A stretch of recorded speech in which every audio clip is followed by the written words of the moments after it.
sûr que ce soit des bonnes histoires, sauf pour celle de la personne qui a mis un commentaire. J'ai pas voulu me spoil, donc je l'ai toujours pas lu, et en plus ça fait 3 semaines.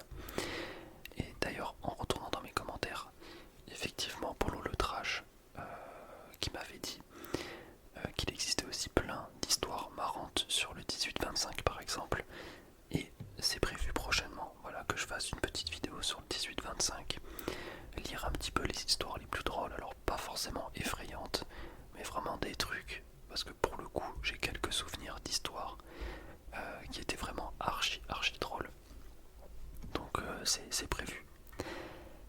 Ok, alors déjà un grand merci à Malborimic IKK 4454. Le pseudo est assez dur. C'est un beau pavé, franchement ça fait plaisir. Donc j'espère qu'il va y avoir une histoire sympathique. Il n'y a pas de titre voilà, spécifique. Je vois qu'il y a un lien en dessous, donc je verrai un peu tout à l'heure. La deuxième histoire, ça s'appelle Plusieurs nuits d'enfer. Et la troisième histoire, ça va être une histoire assez rapide et pourtant elle m'a traumatisé. Donc on commence avec Malborimic directement. En septembre 2021, je me lance dans un projet absurde vers France-Jordanie en autostop. J'avoue déjà que là, le projet est vraiment insane. Moi j'ai très peur de l'autostop, donc je sais pas si je pourrais faire ça dans ma vie. Et je sais pas si c'est un rapport avec l'autostop. On va voir ça tout de suite. J'ai 11 pays à traverser et environ 2 mois pour le faire.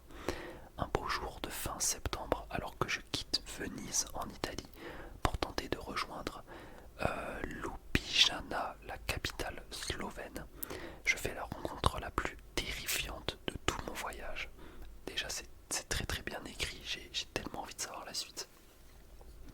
J'ai plusieurs heures de route et tout se déroule parfaitement.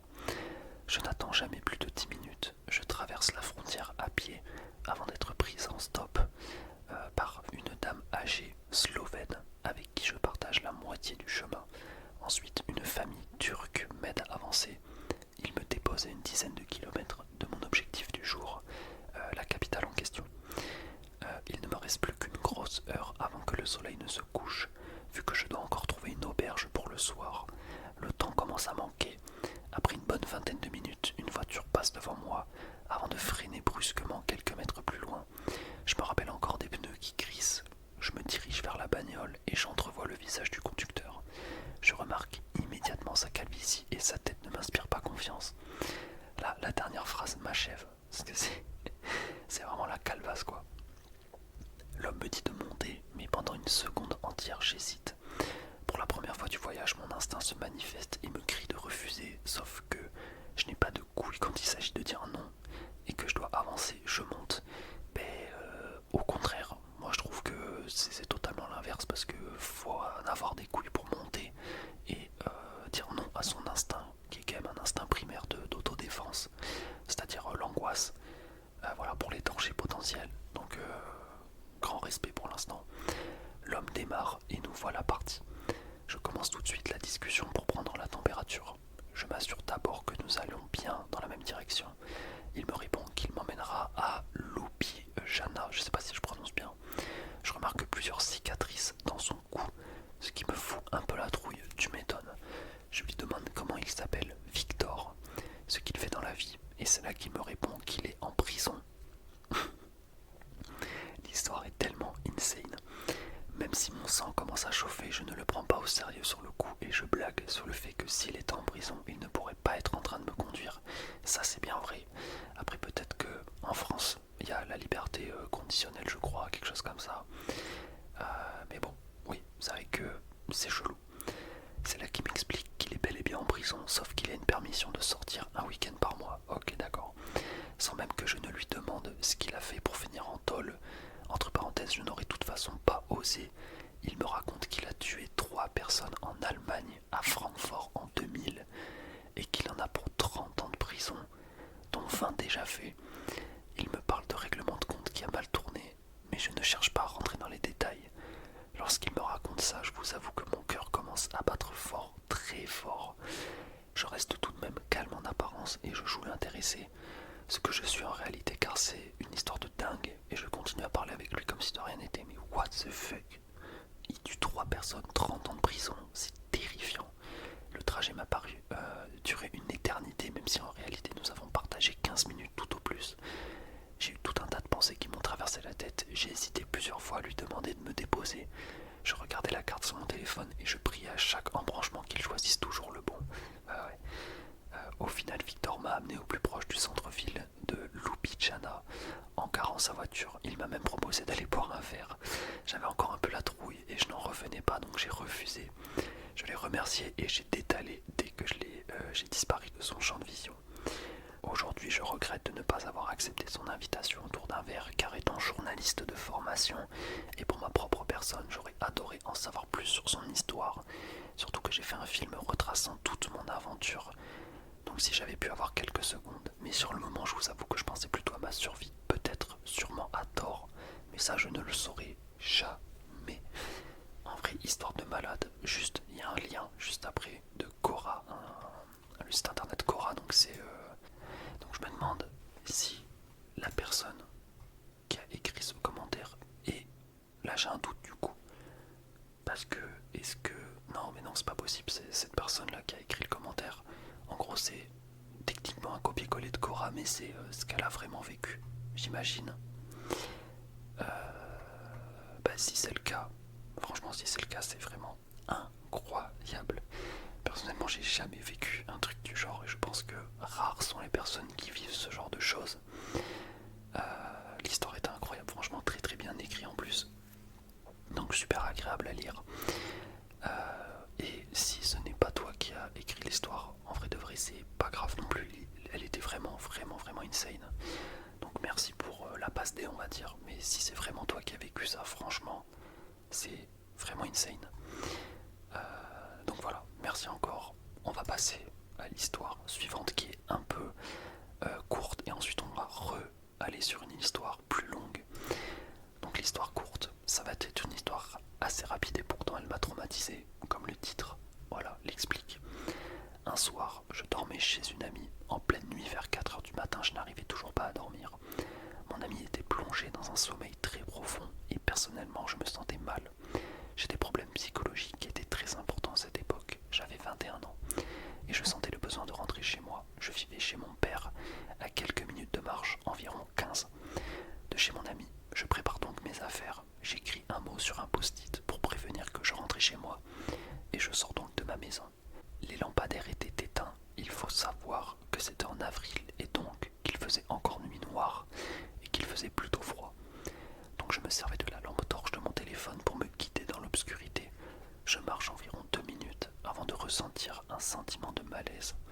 1 minute plus tard, je me rends compte qu'une voiture avec les phares éteints, alors que je le rappelle, tout était éteint et sombre, est en train de rouler derrière moi. J'ai jeté un coup d'œil, c'était une voiture rouge. J'ai accéléré le pas, puis je me suis caché dans un recoin de la rue. J'ai entendu la voiture s'arrêter et 2 personnes en sortir. Sans hésiter, je me suis caché sous une voiture. J'étais terrorisé. Mais je me disais que ça devait être la paranoïa. J'ai entendu les 2 personnes parler et fulminer. Elle était là. Elle n'a pas pu disparaître comme ça, merde. C'était 2 voix d'hommes que je ne connaissais pas. J'ai compris que ces gens ne me voulaient pas du bien. Je suis donc resté caché sous la voiture. Je les entendais me chercher, puis ils ont reçu un coup de téléphone. Enfin, je suppose, puisque j'ai entendu une sonnerie. Ils ont vite fait parler en disant « On en avait une, mais elle nous a échappé ». J'ai attendu qu'ils remontent dans leur voiture, qu'ils démarrent, et à partir de ce moment, j'ai compté jusqu'à 2000, histoire d'être sûr d'être en sécurité. À la fin des 2000, je suis sorti prudemment et j'ai couru vers chez moi comme je n'ai jamais couru. À même pas 1 minute de chez moi, j'ai reconnu la voiture. J'ai pris en photo la plaque d'immatriculation. Je suis rentré en panique dans ma maison. J'ai immédiatement réveillé mon père pour lui dire ce qui m'était arrivé. J'ai également rentré sur un moteur de recherche d'analyse de plaques d'immatriculation, celle que j'avais prise en photo. Tout correspondait, le modèle, la plaque, sauf la couleur. Sur le site, la voiture était censée être noire et pas rouge. Bref, je n'ai pas porté plainte, mais depuis, je ne sors plus seul la nuit. Tu m'étonnes. Et surtout, j'ai développé une hyper-vigilance par rapport aux véhicules et aux gens qui me suivent dans la rue. Waouh.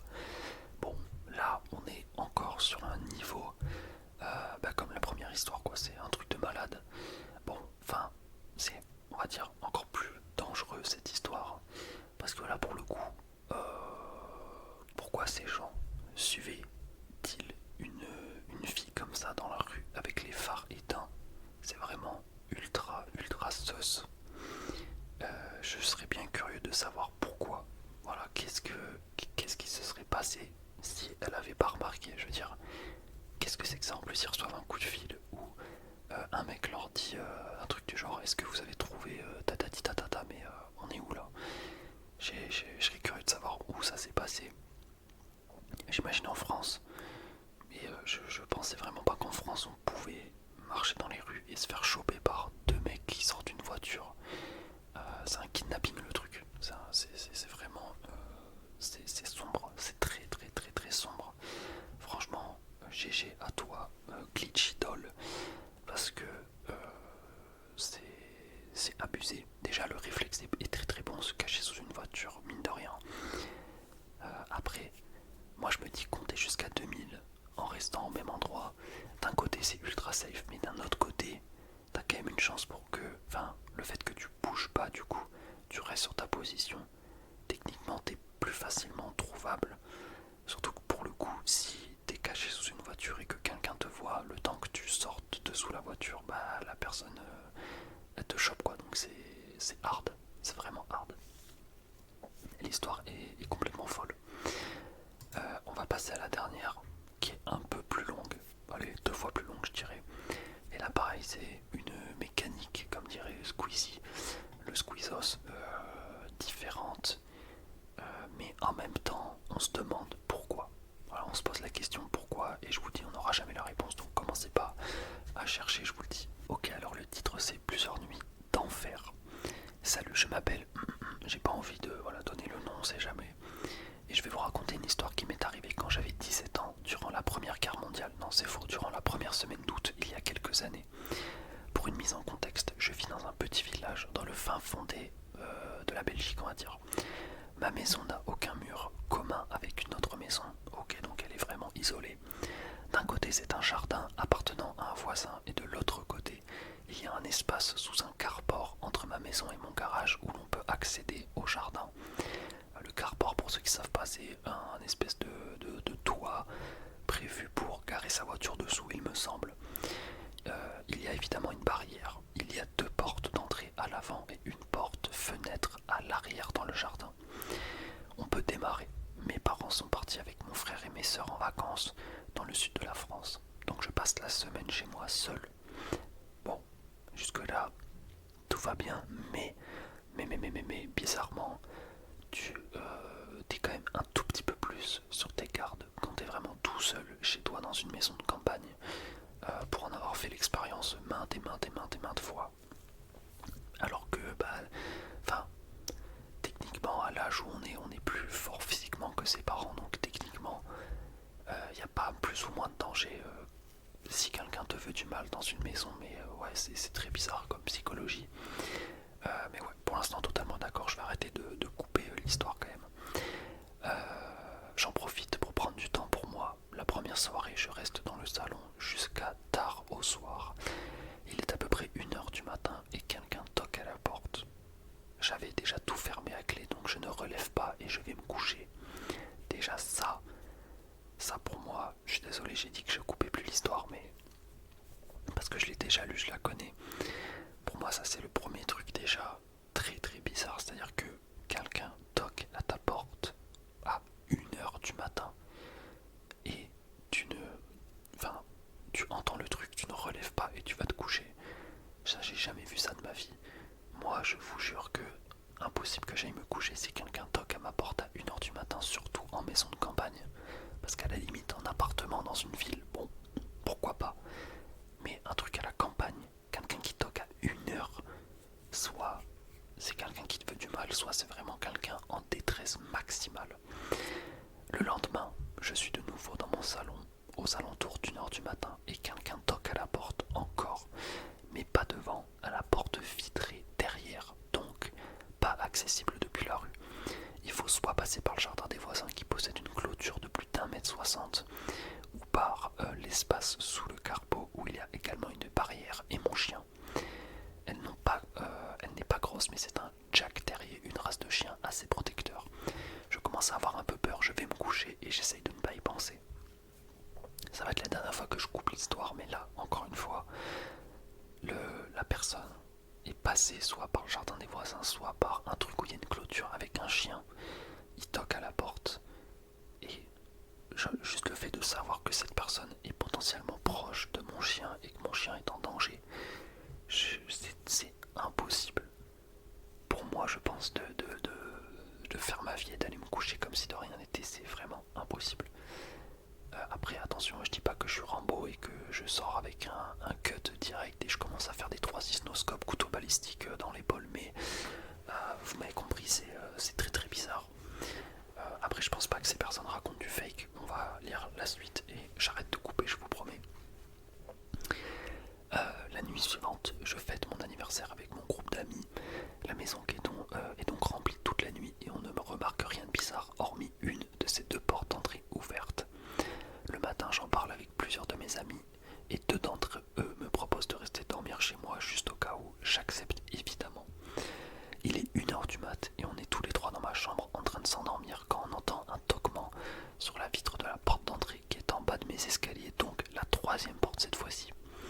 Un de mes deux amis rompt le silence pour nous demander si on a entendu le bruit. On lui dit que oui et on commence à se sentir vraiment mal.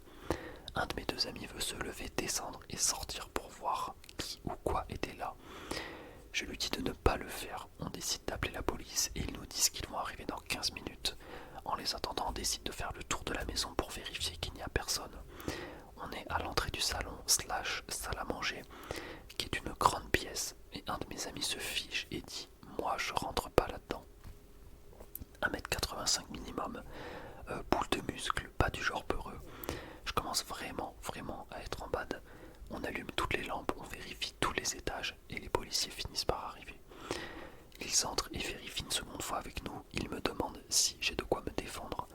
J'ai l'arme de service de mon père, mais c'est un peu extrême. Alors il me conseille de plutôt prendre son spray au poivre, mais de garder les clés du coffre-fort au cas où. Ils me disent aussi de rentrer le chien, et là survient un autre souci. Ma chienne refuse de rentrer et se cache, alors qu'elle ne manque jamais une occasion de dormir à l'intérieur. J'essaie de la tirer avec du jambon et elle ne vient pas. Si vous avez un chien, vous le savez que ce n'est pas normal. Oui, je confirme. Je la coince dans un coin de la trappe. Les policiers trouvent aussi cela bizarre. Ils regardent ses pupilles et elles ne sont pas dilatées normalement. Pas de traces d'empoisonnement, mais elle a clairement été frappée. Et c'est ça qui me fait peur. C'est de laisser son chien avec un inconnu. Et forcément, l'inconnu est complètement fou. Les policiers ne peuvent rien faire de plus, alors ils prévoient plusieurs patrouilles durant la nuit et nous conseillent de dormir dans le salon avec mon chien. Ce qu'on fait. Le jour finit par arriver et mes amis rentrent chez eux. La nuit tombe et je commence à angoisser. Ma voisine me propose de dormir chez elle, ce que j'accepte directement. La nuit suivante est la dernière nuit que je dois passer avant le retour de mes parents. Je m'enferme à clé dans la chambre de mes parents et je m'endors tôt. Je passe une très mauvaise nuit remplie de cauchemars avec la bosse du spray au poivre en dessous de mon oreiller. Mes parents sont rentrés et plus rien n'est jamais arrivé. Et je n'ai jamais eu aucune explication. Il m'a fallu des années avant de pouvoir rester chez moi seul de nuit. C'est traumatisant. Le truc c'est que, en fait, il y a quelqu'un qui toque à ta porte à 1h du mat. Ok, c'est déjà flippant, mais en vrai de vrai, ça se trouve, c'est une personne qui, on sait pas, est totalement dans l'urgence. On n'a aucune idée en vrai. Il y a 10 milliards de scénarios où ça peut très bien être une personne bien intentionnée, juste, je sais pas, quelqu'un qui conduit sa femme à l'hôpital parce qu'elle va accoucher. Il a plus d'essence, il toque à la première porte qu'il voit pour demander s'il n'y a pas un jerrycan ou un gallon d'essence pour mettre dans la caisse, j'en sais rien. Enfin voilà quoi. Mais le fait que cette personne revienne 3 fois, toque 3 fois sur 3 nuits d'affilée, c'est ultra suspect. Mais pourtant, je comprends pas qu'est-ce qui peut se passer en fait. T'ouvres à cette personne, qu'est-ce qu'il va faire? C'est quoi? C'est parce que si c'est un cambrioleur, on est clairement d'accord sur le fait que c'est le pire cambrioleur de l'Union Européenne entière. Ça, on est complètement d'accord. Donc j'essaie de me faire j'essaie de trouver une solution, mais comme le dit la personne dans le thread, d'ailleurs j'ai pas cité son nom, c'est Parc Marion. Franchement aucune idée, mais c'est très très très flippant. J'adore faire ce genre de vidéos et écouter des histoires, enfin écouter, vous raconter des histoires d'horreur. Il y a des ASMR comme ça avec des true crime et des trucs d'horreur que j'aime bien. Donc voilà, je kiffe faire la même chose. Puis de manière générale, j'aime bien les threads, horreur, tout ça. Bon, vous aurez remarqué que au final, je ne fais que lire les histoires. C'est-à-dire que un Squeezie, lui, il va apprendre l'histoire et il va, comment dire, la re-raconter en parlant de la personne à la troisième personne, en disant il, elle, vous avez compris quoi. Moi, je ne fais vraiment que lire, mais j'espère que ça vous aura quand même mis bien. Voilà, cette petite